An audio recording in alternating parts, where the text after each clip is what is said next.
नमस्कार, मैं अरमान आनंद।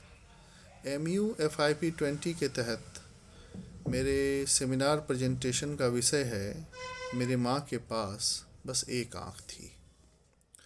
और इसमें कथा कुछ इस प्रकार है। एक लड़का है और उसकी माँ की सिर्फ एक आँख होती है, जिसकी वजह से उसे हमेशा शर्मिंदगी महसूस होती है माँ की दिव्यांगता की वजह से।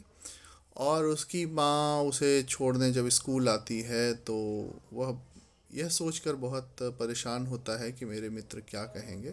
और उसमें से कोई छात्र उसे इस बात को लेकर छेड़ता भी है, तो वह शर्मिंदगी में डूब जाता है और अपनी माँ से उलझ जाता है कि तुम इस तरह तरीके से स्कूल ना आया करो, मेरी जगह कसाई होती है।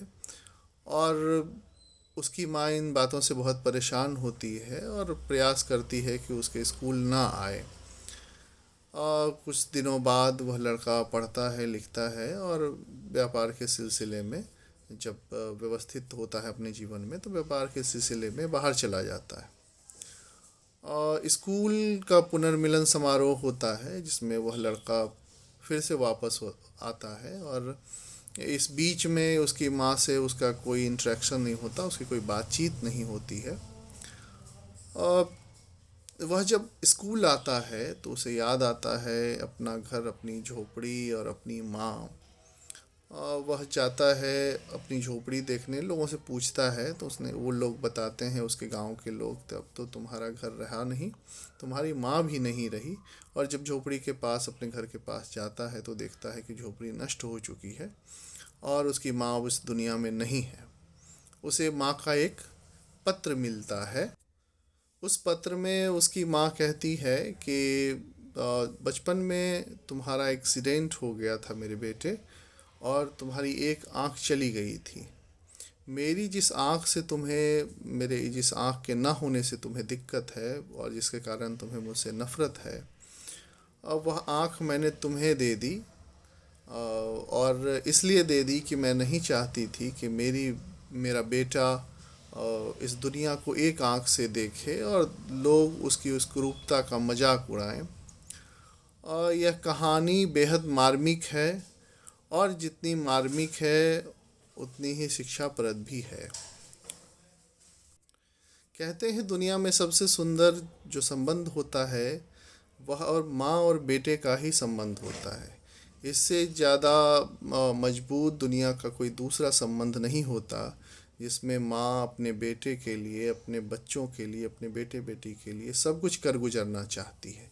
यही इस बात का एक और, इस कहानी से एक और इस बात का यह सबूत मिलता है, और यह बात पुख्ता होती है कि जो माँ ने अपनी कुरूपता की परवाह ना करते हुए अपने बच्चे की कुरूपता दूर की, और उस बच्चे ने उसके बदले में उसे क्या दिया कि एक माँ से उसके बेटे का वह स्नेह, उसके बेटे का वह प्रेम उससे छीन लिया।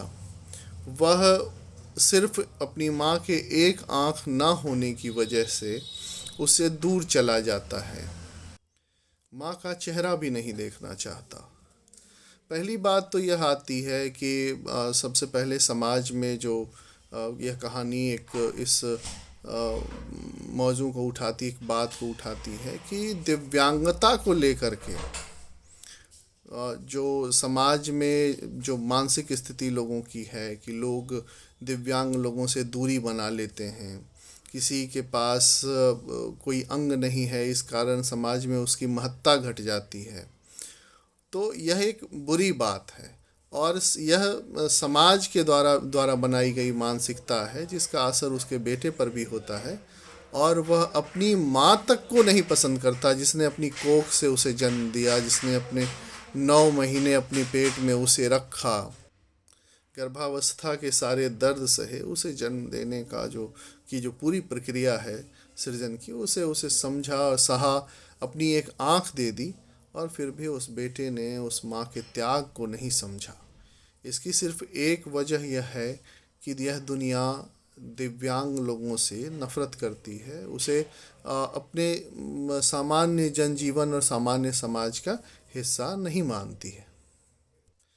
आप यह भी देखते हैं कि आजकल समाज में बेटा जिस चेहरे से बच्चे जिस चेहरे से बचपन में सबसे ज़्यादा मोहब्बत करते हैं, बड़े होने पर शादी विवाह कर लेने के बाद उन्हीं माँ बाप को वृद्धाश्रम में छोड़ जाते हैं।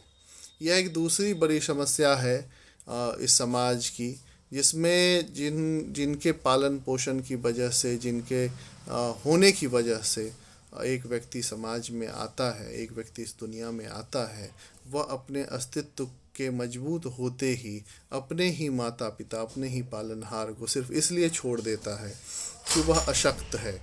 वे लोग अशक्त हो चुके हैं, उनका भार नहीं उठाना चाहते।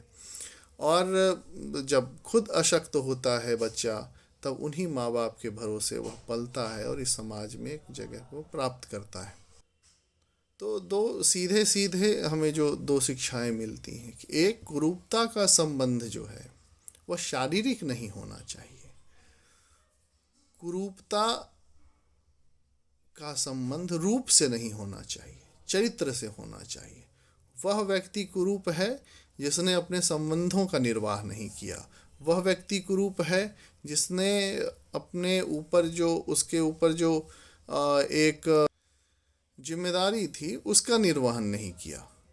तो कुरूपता का संबंध शारीरिक नहीं है।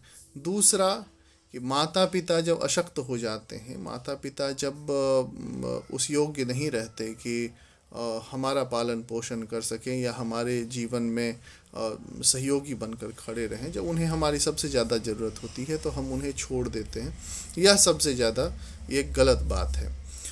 मुझे इस संबंध में एक कहानी याद आ रही है, भीष्म साहनी की चीफ की दावत। यह एक मशहूर कथा है जिसमें एक चीफ होते हैं किसी व्यक्ति के, और वह उस व्यक्ति के घर आना चाहते हैं। तो अपने चीफ के या बॉस के घर आने पर वह बहुत प्रसन्न है कि उसे अपनी चीफ की दावत करने का मौका मिलेगा, उन्हें दावत देने का मौका मिलेगा। लेकिन इस बात से बहुत परेशान है कि उसकी बूढ़ी माँ जो हमेशा खांसती रहती है और तमाम चीज़ें हैं, वह उसे कहाँ छुपाए। उसने हर जगह फूलदान लगाए, पर्दे लगाए, घर को सुंदर बनाया, साफ़ सुथरा बनाया, लेकिन इस बात से बेहद परेशान है कि वह, उसकी जो बूढ़ी होती माँ लगातार सुंदर नहीं दिखती जा रही है, सुंदर होती जा रही है, उसे वह कहाँ छुपाए। और वह उसे माँ को इंस्ट्रक्शन देता है, हिदायत देता है कि तुम छुप करके रहना, तुम चीफ के सामने नहीं आना। हालांकि चीफ से उसकी माँ की मुलाकात हो जाती है और उसके माँ के गीतों से वह चीफ बहुत प्रभावित होता है और इस कारण उस व्यक्ति का प्रमोशन भी हो जाता है। फिर वही माँ उसे बहुत प्यारी लगने लगती है। फिर आप देखते हैं कि इस तरीके के लोग समाज में हैं जो माता और पुत्र का जो संबंध है, एक ममता का जो संबंध है, उसका भी इस्तेमाल कर लेना चाहते हैं। यह कहानी यह शिक्षा देती है, क्योंकि इस कहानी के अंत में माँ का समर्पण दिखता है, माँ का प्रेम दिखता है। वह प्रेम दो तरफा होना चाहिए। माँ अगर हमारी जिम्मेदारी उठाती है, हमारे प्रति स्नेह और प्रेम भाव रखती है, तो हमें भी आजन्म उनकी जिम्मेदारी उठानी चाहिए, आजीवन उनकी जिम्मेदारी उठानी चाहिए, उनके प्रति प्रेम का भाव रखना चाहिए, सम्मान का भाव रखना चाहिए। यह मनुष्यता का भी तकाजा है और यह कहानी बेहद सुंदर है, बेहद मार्मिक है। इस कहानी पर बहुत सारी बातें हो सकती हैं। फ़िलहाल तो कुल जमा 10 मिनट का समय हमें मिला है। मेरा नाम फिर से बता दूं, अरमान आनंद है और SBSS कॉलेज बेगूसराय में मैं सहायक प्राध्यापक के रूप में कार्यरत हूं।